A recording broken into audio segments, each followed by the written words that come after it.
बारात आ गई।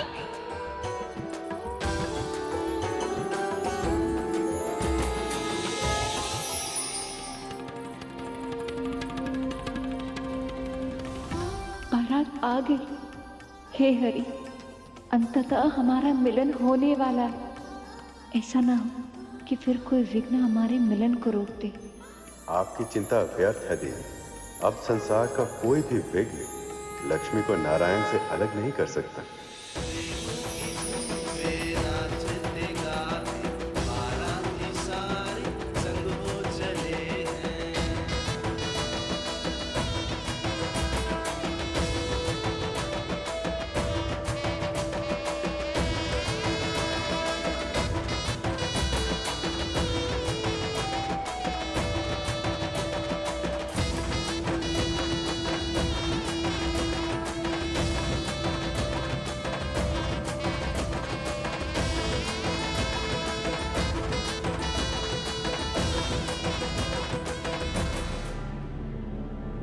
माँ,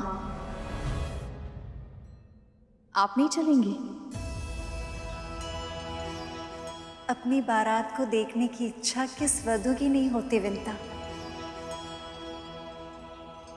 पर मेरा जितना मन कर रहा है बारात देखना मेरे लिए उतना ही कठिन है। जब आप किसी विशेष की प्रतीक्षा कर रहे हो, जब आप किसी को बहुत लंबे समय बाद मिल रहे हो, तब आपका हृदय नियंत्रण में नहीं रहता। भिन्न भिन्न तरह की भावनाएं उमड़ने घुमड़ने लगती। ऐसा लगता है कुछ भी संतुलन में नहीं। मन में भावनाओं का विस्फोट होगा और उसकी ऊर्जा आंखों में अश्रु द्वारा बह जाते। अरुण, आपको अपने किए का दंड भोगना होगा माता। इस समय जो भीषण और असहनीय कष्ट मुझे हो रहा है, ऐसा ही कष्ट आपको भी प्रतिपल सहना होगा। विंता, क्या हुआ? कुछ नहीं माँ, आप चलिए ना। मुझे विश्वास है प्रभु आपको देखने के लिए तरस रहे होंगे।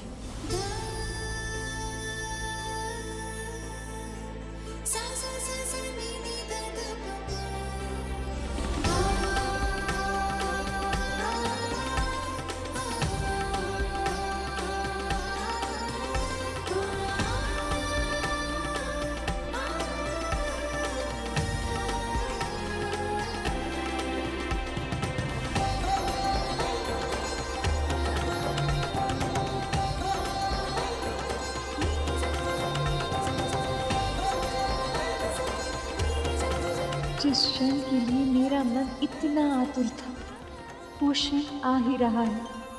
कैसे लग रहे होंगे मेरे स्वामी?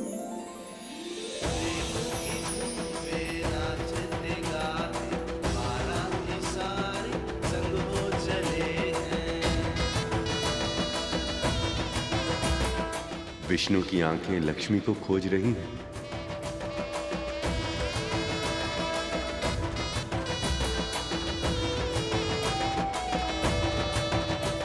लक्ष्मी, आप कहाँ हैं? मेरे समक्ष आकर मेरे हृदय की आतुरता को शांत करें।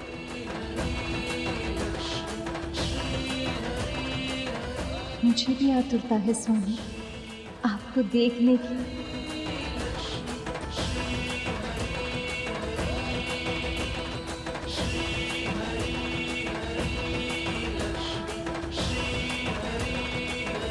ये सौभाग्य है मेरा कि संसार के स्वामी मेरे जमाता बनकर मेरे द्वार खड़े हैं।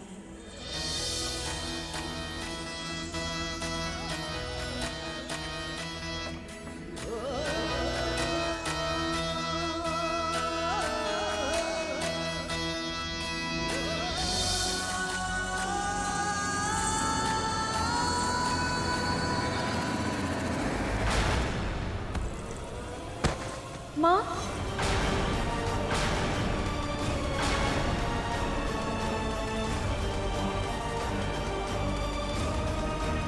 माँ,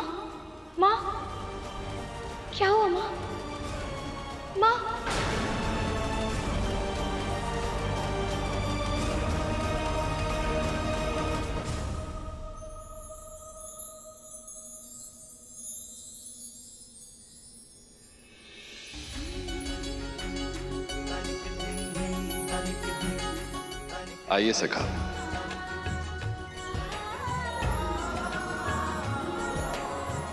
मुख्य द्वार की ओर चलेंगे, तभी तो मामी श्री के दर्शन हो पाएंगे। मामा श्री। माँ उठिए, माँ चल पीछे।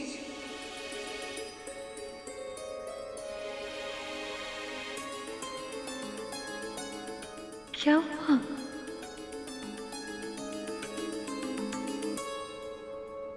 क्या? अद्भुत है पुत्री, वो अद्भुत है। मैं आपके पति की क्या आरती उतारूं? सारे संसार का तेज उनके चेहरे पर है। जो स्वयं कमल नयन है, उन्हें कौन से फूल अर्पित करूं? जिससे पवित्र कोई और सुगंध है ही नहीं, उन्हें कौन सी धूप दिखाऊं मैं? संपूर्ण सृष्टि का सौभाग्य का प्रतीक माना जाता है पुत्री आपको, पर आज प्रभु विष्णु को आपके वर के रूप में सजा हुआ देखकर मुझे ऐसा लग रहा था जैसे जो सबका भाग्य संवारती है, आज उन्हीं के भाग्य का उदय हो गया है।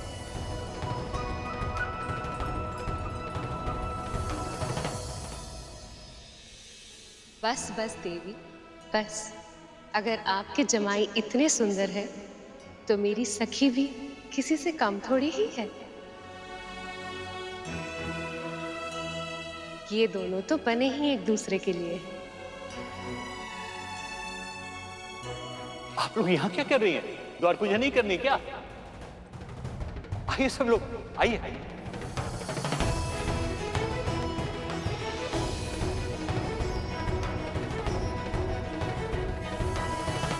तुम्हें बारात देखने नहीं जाना? अरुण भी तो आया होगा ना?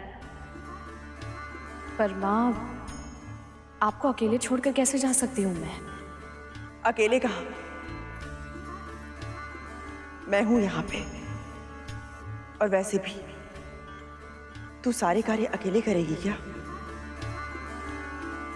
जा मिल ले अपने पुत्र से। इसी बहाने मैं कुछ समय देवी लक्ष्मी के साथ बिता पाऊंगी। जाओ विंता, जाओ।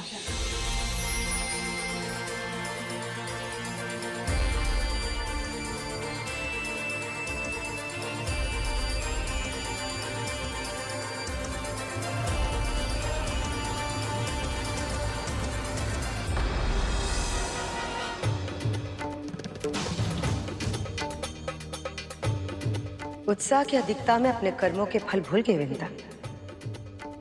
सोचा है क्या कहेगी अरुण से? जिस पुत्र का पूरा जीवन तूने नष्ट कर दिया, कैसे करेगी उसका सामना?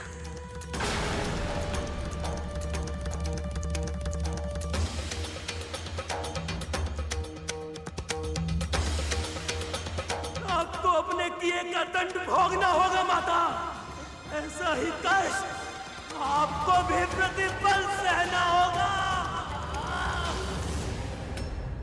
मैंने माँ को श्राप दिया था गुरु, जिसके कारण तुम दोनों का जीवन, मुझे समझ में नहीं आ रहा है कि मैं उनका सामना कैसे कर पाऊंगा। वो माँ है भैया, और एक माँ अपने संतान का अपराध कभी स्मरण नहीं करती। आप भीतर जाइए, माँ भी आपकी प्रतीक्षा कर रही होगी। पर तू कहाँ जा रहा है गुरु? द्वार पूजा भी किसी भी क्षण आरंभ होती होगी। पता नहीं भैया, मुझे ऐसा लग रहा था कि बारात निकलने से पहले वहां राहु था, जो हम सब पर दृष्टि रख रहा था। बस कहीं असुर फिर से कोई षड्यंत्र ना रच रहे हो।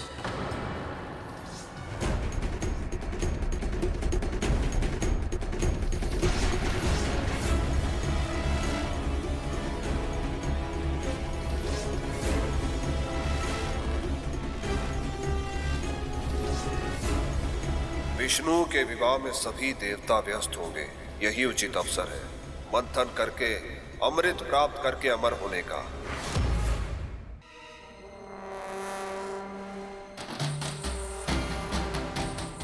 मंथन के लिए हमें 2 भागों में बंटना होगा। बजरंग, राहु, आधे असुरों को लेकर तुम दोनों वासुकी की पूंछ की ओर चले जाओ। मैं शेष बचे आधे असुरों को लेकर वासुकी को उसके मुंह की ओर से पकड़ता हूं। जी महाराज।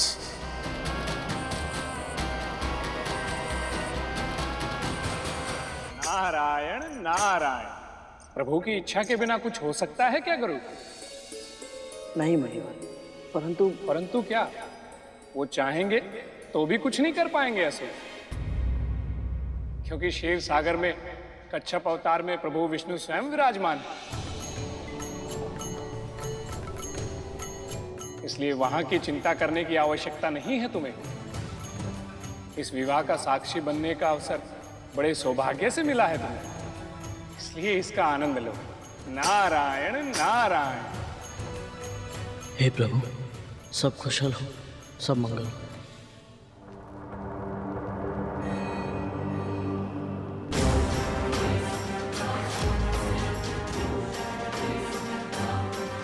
रुक जाइए महाराज बलि।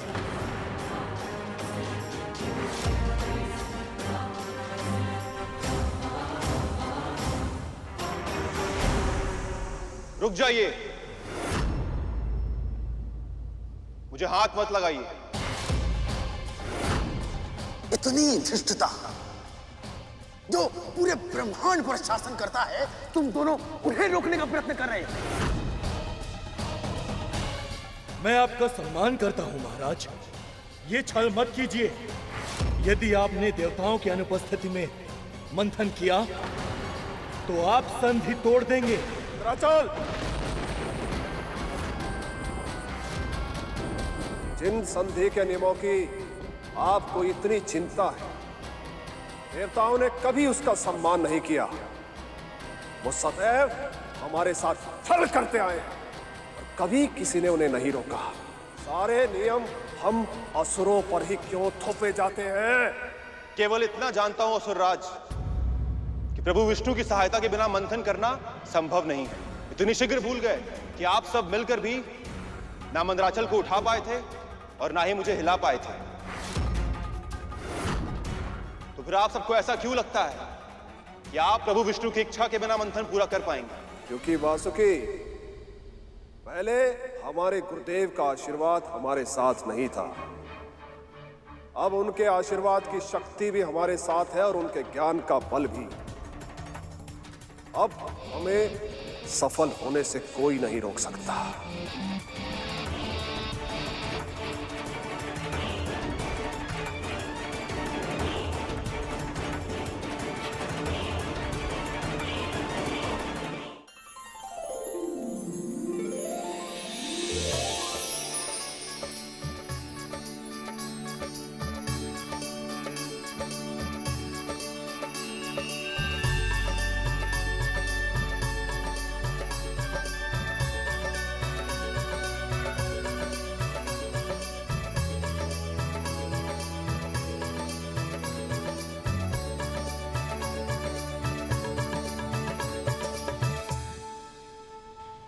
प्रभु, आपके प्रत्यक्ष रूप से दर्शन पाकर मैं धन्य हो गई।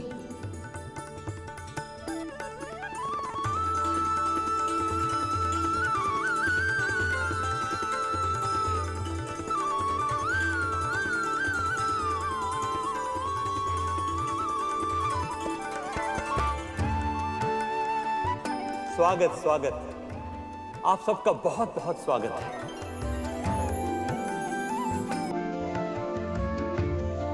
मेरा प्रणाम स्वीकार कीजिए गणपति। वंदन स्वीकार कीजिए, नमन स्वीकार कीजिए।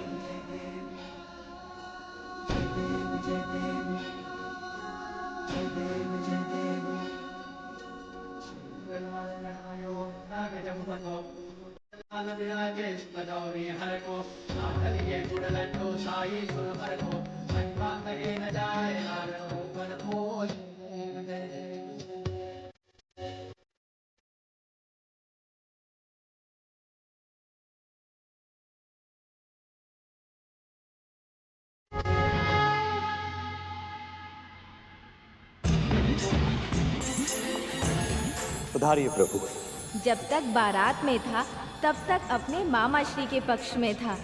अब लक्ष्मी निवास में आकर तो अपनी मामी श्री के पक्ष में ही रहूंगा मैं।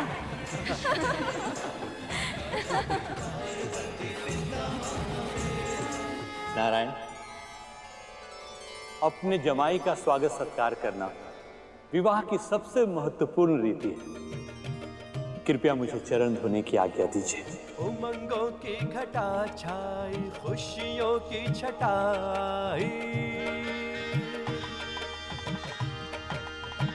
हाँ हाँ, उमंगों की घटा छाई, खुशियों की छटाई, शुभ घड़ी आई,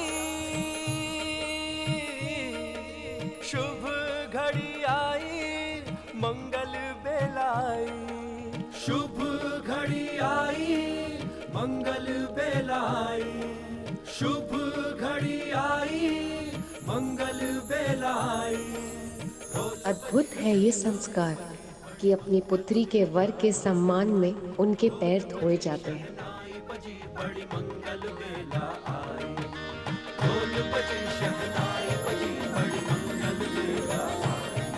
पधारिए प्रभु। तनिक रुकिए नारायण, रुकिए। अपनी प्रेमिका से मिलने के लिए कुछ अधिक ही उतावले हो रहे हैं आप। पर आगे तभी बढ़ पाएंगे जब अपनी सासू माँ से नाक खिंचवाएंगे। प्रभु की नाक खींची जाएगी? परंतु क्यों? हाँ गुरु, यही रीति है, पालन तो करना ही होगा।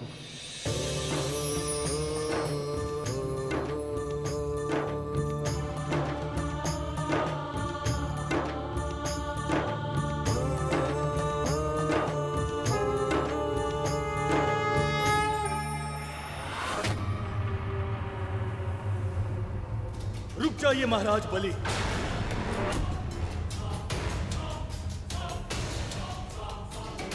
मन में हिंसा और छल जैसे दूषित तामसिक विचारों के साथ यदि आपने मुझे छुआ भी तो इसका परिणाम अच्छा नहीं होगा। मैं स्वयं भस्म हो जाऊंगा अगर आप सबको छल से मंथन नहीं करने दूंगा। प्रभु विष्णु के आशीर्वाद के बिना मैं भी इस मंथन का भाग नहीं बनूंगा महाराज बलि। यदि आप सब मुझे विवश करने का प्रयास करेंगे तो मैं जल्द समाधि ले लूंगा, पर आपके इस कुटिल योजना को सफल नहीं होने दूंगा। मूर्ख! तुम्हें आभास भी है कि तुम दोनों किसे धमकी दे रहे हो? जो पूरे ब्रह्मांड पर शासन करता है, दसों दिशाओं में जिसकी वीरता का स्वर गूंजता है, तुम उसे धमकी दे रहे हो। तुम दोनों अपने दुर्भाग्य को आमंत्रित कर रहे हो। ये मंथन तो होके रहेगा, और यदि तुम दोनों को हमें रोकना है तो तुम दोनों हमसे युद्ध करो।